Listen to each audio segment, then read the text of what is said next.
Di dunia ini banyak tahta. Tahta politik, tahta ekonomi, tahta kekuasaan. Tetapi Yohanes memperlihatkan kepada kita satu tahta yang membuat langit dan bumi akan lenyap oleh tahta putih yang besar.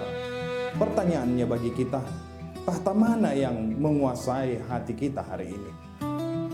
Saudara-saudara terkasih di dalam Yesus Kristus Tuhan kita, ketika kita membaca kitab Wahyu, seringkali kita merasa bahwa ini adalah kitab yang penuh simbol dan misteri dan gambaran yang menggetarkan.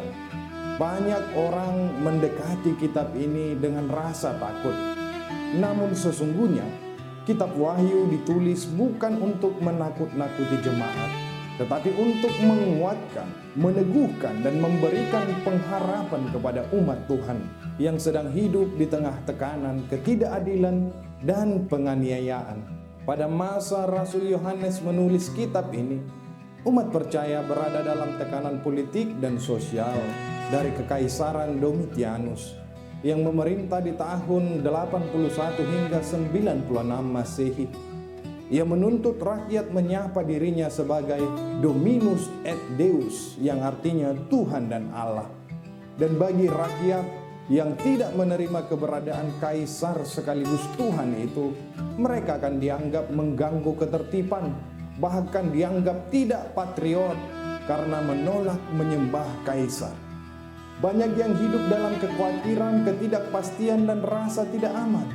Saudara-saudara terkasih, penganiayaan bukan selalu berupa pembantaian besar, tetapi tekanan politik pada masa itu secara sistemik, pada masa Domitianus itu sangat menyakitkan, di mana tekanan sosial meningkat. Penyembahan kaisar menjadi syarat untuk berbisnis dan bergabung dalam sekutu ekonomi kekaisaran. Orang Kristen dapat diasingkan, dianiaya, atau properti mereka disita ketika itu. Yohanes sendiri dibuang ke Pulau Patmos, itu bisa kita baca di Wahyu pasal 1 ayat 9. Sebuah bentuk pengasingan politik yang khas di era Domitianus. Kaisar Domitianus ini adalah penguasa Romawi, sekaligus lambang kekuatan kekuasaan duniawi ketika itu yang dialami jemaat-jemaat yang ada pada kitab Wahyu ini. Dalam konteks seperti itulah Yohanes menerima visi besar tentang tahta putih yang besar, sebuah gambaran bahwa yang memegang kendali sejarah bukanlah kaisar, bukanlah dunia, tetapi Allah sendiri.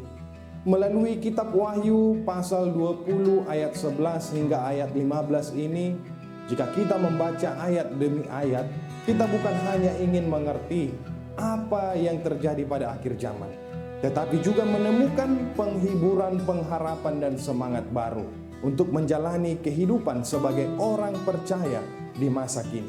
Pada ayat 11 kita melihat kemuliaan tahta putih dan pengadilan Allah. Dikatakan di sana, lalu melihat suatu tahta putih yang besar dan dia yang duduk di atasnya, dari hadapannya lenyaplah bumi dan langit. Yohanes melihat sebuah tahta putih, itu adalah simbol kekudusan, keadilan, dan kemenangan. Tahta ini lebih besar daripada tahta dimanapun yang ada di dunia ini.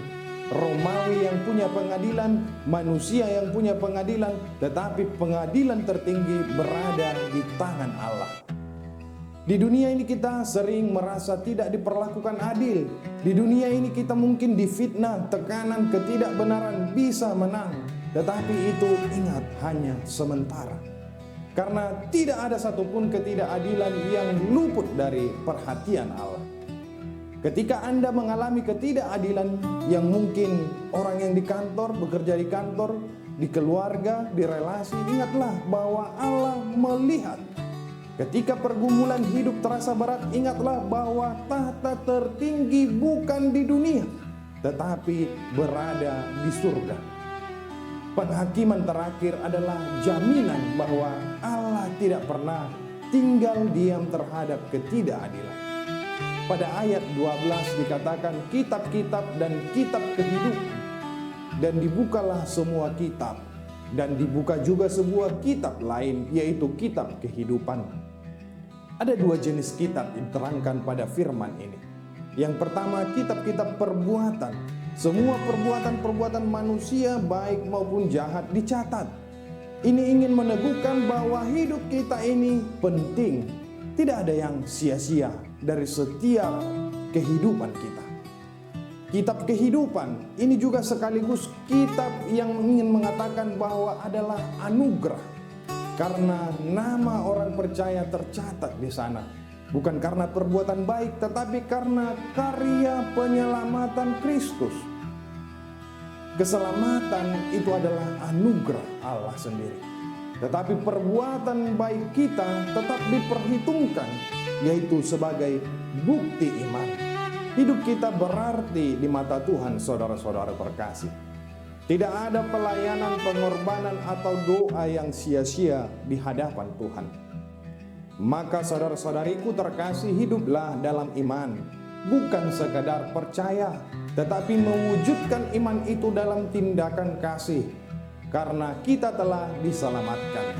Ketika hidup baik sesuai kehendaknya, tidak dihargai di dunia ini, ingat, Tuhan mencatat. Yang dunia lupakan, Tuhan akan selalu ingat. Di ayat 13 dikatakan di sana universalitas kebangkitan dan pengadilan. Laut menyerahkan orang mati, maut dan Hades menyerahkan orang-orang mati. Ini menggambarkan bahwa tidak ada satupun manusia yang dapat melarikan diri dari penghakiman Allah. Semua manusia setara di hadapan Allah, yang dikubur di makam megah atau maupun yang tidak memiliki kuburan, yang terkenal maupun yang tidak dikenal, yang berkuasa ataupun yang tertindas, semua dipanggil di hadapan hakim yang sama. Jadi jangan pernah mengandalkan status jabatan atau kekuasaan yang saat ini mungkin kita dapatkan. Karena yang menentukan bukan apa yang ada di dunia ini yang mungkin dinilai, tetapi posisi kita di hadapan Allah lah yang Tuhan lihat dari kehidupan kita. Di ayat 14 dikatakan kematian kedua dan kemenangan Kristus. Lalu maut dan kerajaan maut itu dilemparkan ke dalam lautan api. Ini adalah momen ketika kematian itu sendiri dihancurkan. Musuh terakhir itu ditaklukkan melalui karya Kristus mencapai puncaknya. Untuk orang percaya, kematian bukanlah akhir. Ini sudah seringkali kita dengarkan. Kematian bukan lagi musuh yang menakutkan, karena Kristus sudah menang. Bagi saudara-saudariku yang sedang sakit maupun yang bergumul, ingatlah bahwa ada pengharapan. Bagi mereka yang kehilangan orang-orang yang dikasihinya, ingatlah bahwa ada penghiburan. Kristus bukan hanya mati dan bangkit, Ia menghapus kematian itu untuk selama-lamanya. Kristus senantiasa menyertai kita. Setiap orang yang tidak ditemukan namanya tertulis dalam kitab kehidupan itu, ia dilemparkan ke dalam lautan api. Ini adalah poin final bahwa keselamatan adalah kepastian bagi orang yang percaya. Nama kita tidak ditulis lagi dengan pensil. Nama kita tidak lagi tergantung pada perasaan kita. Nama kita ditulis oleh darah anak domba, Yesus Kristus, anak domba Allah, jalan penebusan penyelamatan yang dianugerahkan bagi kita. Maka jangan lagi hidup dalam ketakutan akan keselamatan Anda. Karena Anda diselamatkan bukan karena Anda sempurna, tetapi karena Kristus telah sempurna untuk kita. Hiduplah dan bersyukurlah bukan dengan kecemasan. Pelayanan bukan untuk mendapatkan keselamatan, tetapi sebagai respon syukur atas keselamatan yang pasti yang telah kita terima.